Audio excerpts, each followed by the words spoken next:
La guerre thermonucléaire est sur le point de devenir une réalité si nous ne prenons pas de mesures immédiates.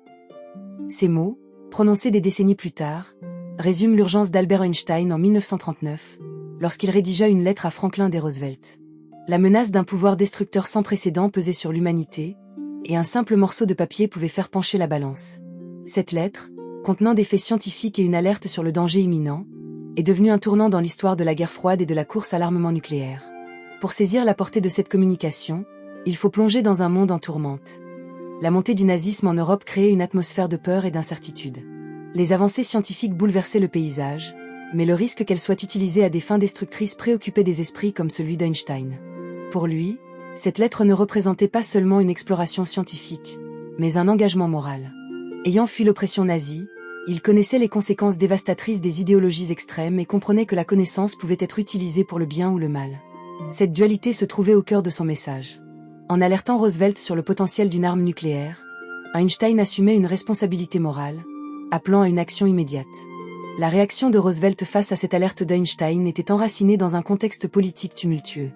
Le président, conscient que la science était désormais liée à la sécurité nationale, réagit avec gravité. Pour lui, la lettre d'Einstein était un appel à l'action, un cri du cœur d'un homme qui avait vu les atrocités de la guerre. Ainsi, cette lettre a servi de catalyseur pour le projet Manhattan et d'autres initiatives qui allaient façonner la Seconde Guerre mondiale. L'impact de cette missive touchait plus que le domaine scientifique, influençant des décisions qui allaient changer le cours de l'histoire.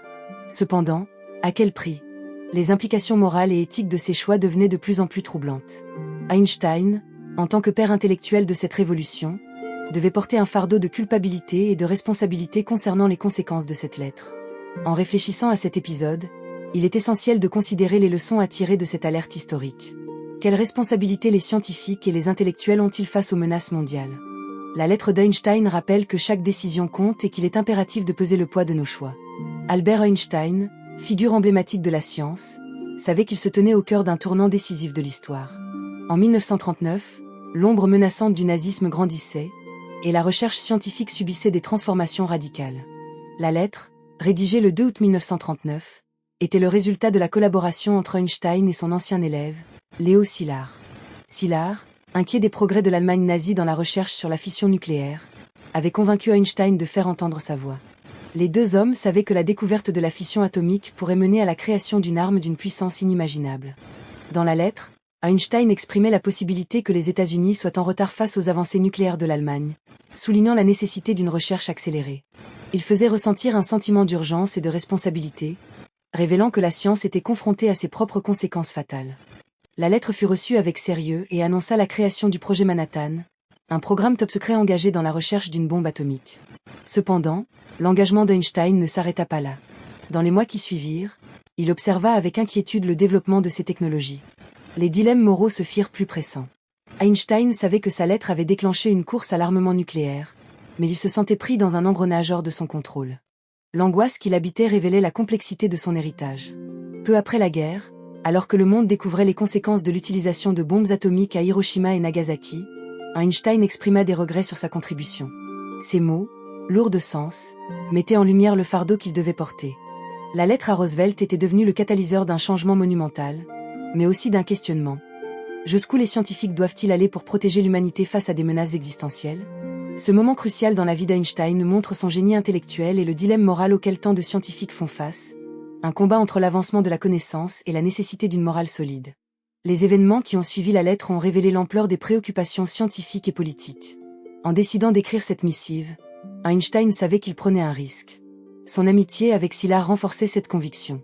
En engageant des discussions avec des scientifiques, Einstein a franchi une ligne, devenant un acteur clé d'une lutte qui le dépassait.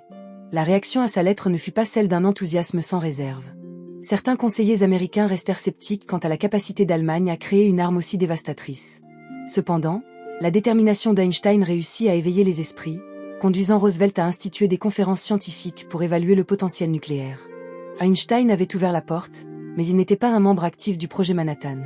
En raison de ses convictions pacifistes, il était en désaccord avec l'utilisation militaire de la science. Ce dilemme moral le plaçait dans une position paradoxale. En cherchant à éviter une catastrophe, il ouvrait la porte à une course à l'armement nucléaire. Il exprima ses regrets plus tard, déclarant que s'il avait su les effets désastreux de la bombe atomique, il n'aurait jamais écrit sa lettre. Sa lutte intérieure, ainsi que celle de nombreux scientifiques, posait la question cruciale. Comment l'humanité peut-elle naviguer dans le rapatriement des savoirs scientifiques au service de l'intérêt commun, sans sacrifier des valeurs éthiques fondamentales? La lettre d'Einstein ne fut pas seulement un acte individuel, mais le reflet d'une époque où la science, la technologie et la politique étaient plus intimement liées que jamais. Les États-Unis, au seuil de la guerre mondiale, comprenaient que le savoir scientifique avait le potentiel d'influer sur leur sécurité nationale. Dans ce contexte de tensions croissantes, la fission atomique, découverte par les scientifiques allemands Otto Hahn et Fritz Strassmann en 1938, devenait une arme à double tranchant. Dans une note qui l'accompagnait, Einstein avertissait que des puissances comme l'Allemagne nazie se trouvaient à la pointe de recherches susceptibles de mener à la création de bombes à fission. L'atmosphère politique était un cocktail explosif d'idéologie nationaliste, de méfiance et de désespoir, exacerbé par la crainte des conséquences d'une guerre prolongée. Le climat de peur et d'anxiété qui régnait aux États-Unis, fortifié par le souvenir des attaques de Pearl Harbor en décembre 1941, ne pouvait pas être sous-estimé. Les répercussions de la guerre en Europe se faisaient sentir aux quatre coins du globe, et les États-Unis se débattaient pour conserver leur position de puissance. C'est ce même climat d'urgence qui incita Roosevelt à lancer le projet Manhattan, en espérant que les États-Unis ne subissent pas le même sort que la France, qui, elle, subissait l'occupation allemande. Dans cette ambiance, la recherche nucléaire devint affairée. Einstein, bien qu'absent du projet Manhattan, suivait de près les progrès. Le projet, qui mobilisait des milliers de scientifiques, d'ingénieurs et d'ouvriers, était une entreprise gigantesque, se déroulant dans des laboratoires secrets à Los Alamos, au Nouveau-Mexique, ainsi qu'à Oak Ridge, dans le Tennessee. Les hommes et les femmes qui y travaillaient, motivés par l'idée de mettre fin à la guerre et de protéger leur pays, ignoraient parfois les implications tragiques de leurs travaux. Les doses d'énergie libérées lors des réactions nucléaires s'apparentaient à une danse enfiévrée, à la fois fascinante et terrifiante. D'un côté, il y avait la puissance de l'optimisme scientifique et des innovations technologiques. De l'autre, le spectre de la destruction totale. Les scientifiques étaient souvent tiraillés entre leur passion pour la connaissance et les dangers inhérents à leur découverte. À Los Alamos, Robert Oppenheimer, le directeur scientifique du projet, était conscient de l'énormité de ce qu'ils étaient en train de créer. Il était rapporté qu'un jour, après des tests préliminaires, il aurait cité une phrase tirée de textes hindous. « Je suis devenu la mort, le destructeur des mondes ». Cette citation symbolisait la lourdeur du fardeau moral que portait chaque scientifique impliqué dans ce projet. L'angoisse de l'imminence d'une catastrophe mondiale se mêlait à l'adrénaline de la découverte. Au fur et à mesure que la guerre avançait, les succès se succédaient. Les tests de la première bombe atomique, appelée Trinity, eurent lieu le 16 juillet 1945, dans le désert du Nouveau-Mexique. Dans l'immense silence du désert, une lueur aveuglante éclata, suivie d'une onde de choc qui bouleversa le sol et l'air. Les scientifiques présents, témoins du pouvoir de leur invention, réalisèrent que le monde venait d'entrer dans une ère nouvelle, marquée par la capacité de détruire des villes entières en une fraction de seconde.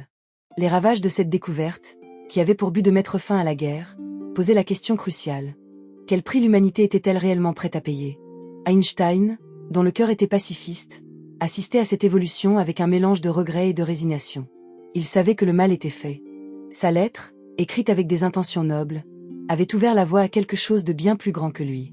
Alors qu'il observait les horreurs de la guerre nucléaire révélées à Hiroshima et Nagasaki, il ne pouvait qu'imaginer les conséquences dévastatrices sur les vies humaines, la souffrance atroce infligée et le futur incertain qui s'annonçait. Il se remémorait ces mots, pensant à ce qu'il aurait pu faire de différent. Dans les années qui suivirent, Einstein tenta de redresser le tir. Dans une série d'interviews et de conférences, il exprima sa profonde inquiétude quant à l'utilisation militaire de la science. Il souligna que l'arme nucléaire ne devait pas devenir un symbole de pouvoir, mais plutôt un instrument de paix, un moyen de prévenir les conflits par la dissuasion et la diplomatie. Einstein s'engagea également dans le mouvement pacifiste, prônant un désarmement général et plaidant pour des mesures de contrôle international sur les armes nucléaires. Son activisme soulignait sa conviction que les scientifiques, en tant que détenteurs de connaissances puissantes, avaient une responsabilité éthique envers l'humanité. « La science peut tout faire », a-t-il déclaré un jour. Mais elle doit être au service de l'humanité, pas de la guerre. Ces mots résonnent encore aujourd'hui, invitant à une réflexion sur les implications de nos découvertes scientifiques et des choix que nous faisons en tant qu'individus et collectivités. En examinant la vie d'Einstein à travers le prisme de la lettre à Roosevelt, il est essentiel de réaliser que l'histoire n'est pas simplement une chronologie d'événements, mais un ensemble d'interactions humaines complexes où l'héroïsme et la tragédie se côtoient. L'héritage d'Einstein n'est pas uniquement celui d'un génie scientifique. C'est aussi celui d'un homme qui a cherché à élever la conscience collective, conscient que ses mots et ses actions auraient un impact durable sur le monde. Au terme de cette exploration, nous devons nous demander ce que nous retenons de l'œuvre d'Einstein dans nos propres vies. Comment ces actions peuvent-elles inspirer notre engagement éthique face à des choix difficiles? En intégrant ces leçons, en cultivant une conscience éthique et en exerçant notre responsabilité sociale, nous devenons tous des acteurs de changement. L'héritage d'Albert Einstein ne doit pas demeurer figé dans le passé. Il doit vivre à travers nous, nous guidant vers un avenir équilibré et éclairé. Albert Einstein nous a laissé un défi, celui de construire une science au service de l'humanité.